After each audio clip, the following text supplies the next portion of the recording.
marami-raming pechay. So, ito yung iluluto kong pananghalian ko ngayon. At, syempre, mag-eksperimento na naman ako ng kakaibang luto ng pechay. Kaya ngayon, lalagyan ko siya ng, actually, gagawin ko siyang pambalot itong pechay. At anong ibabalot ko? Meron ako ditong tofu. May tofu ako, babalot ko dyan. At ibabalot ko, lalagyan ko pa, ibabalot ko din sa seaweeds. Ito, seaweeds. Para kakaiba naman. At ito ay aking gagataan. So, siyempre, lalagyan ko rin siya ng sili, luya, para yun ang aking pampalasa din. So, yung aking lulutuin ngayon sa nayon ay pechay, ginataang pechay sa nayon na merong tofu at seeds. So, panoorin nyo lang yan sa dulo kung paano gawin. Kung madali lang naman ito. Kaya, huwag na natin patagalin, umpisan na natin. So, ano kong gagawin ay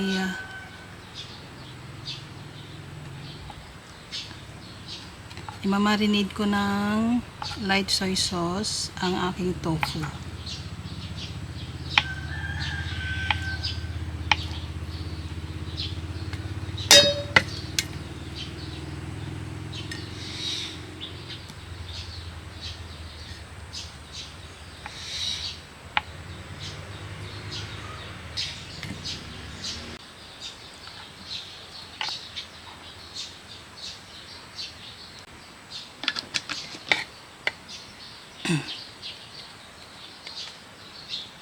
Tabi ko muna itong mga dahon, iwalay ko yung stem kasi dito siya babalutin para malambot, madaling mai-roll.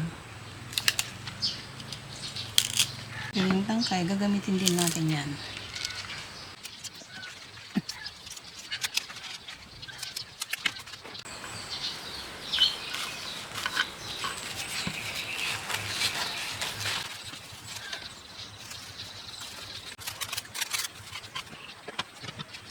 Nagupit ko na yung aking seaweeds.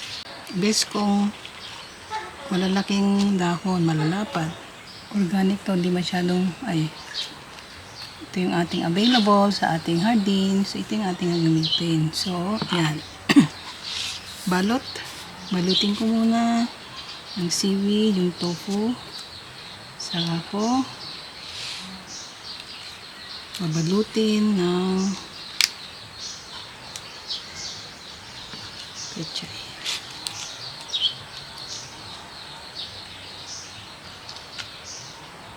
Kahit ilang balot, nininipis naman ang pechay.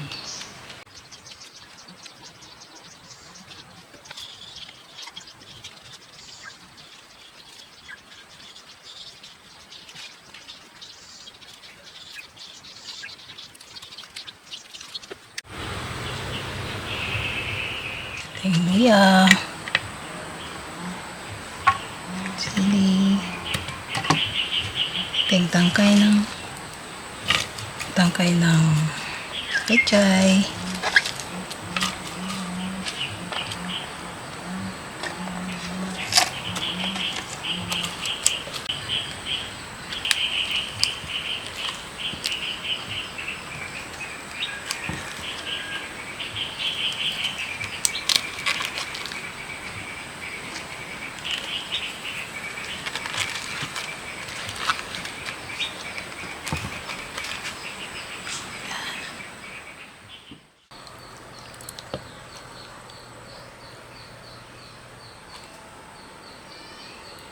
buhos ng gata, lagyan natin ng konting asin.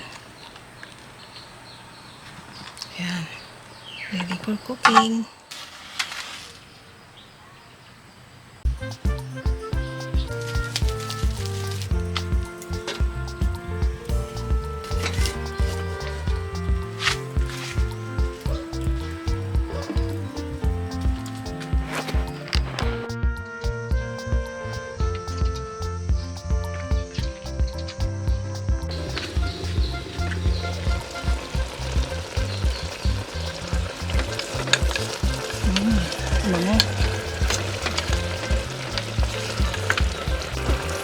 ang nilagay ko lang is yung first extract, wakang gata. Kasi mabilis naman itong lutuin.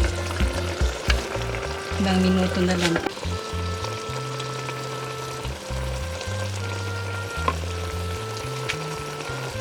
Tingnan nyo mga kanayo, mabilis lang.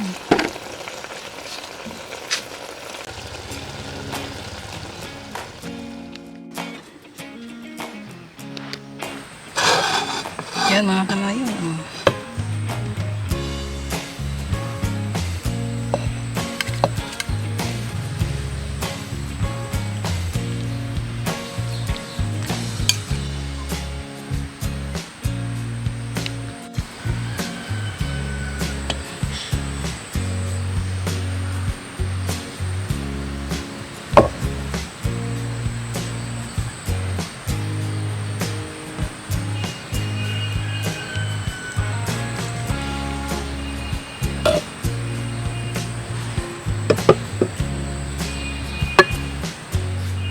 Inilutong pechay with tofu and seaweed nori sheets.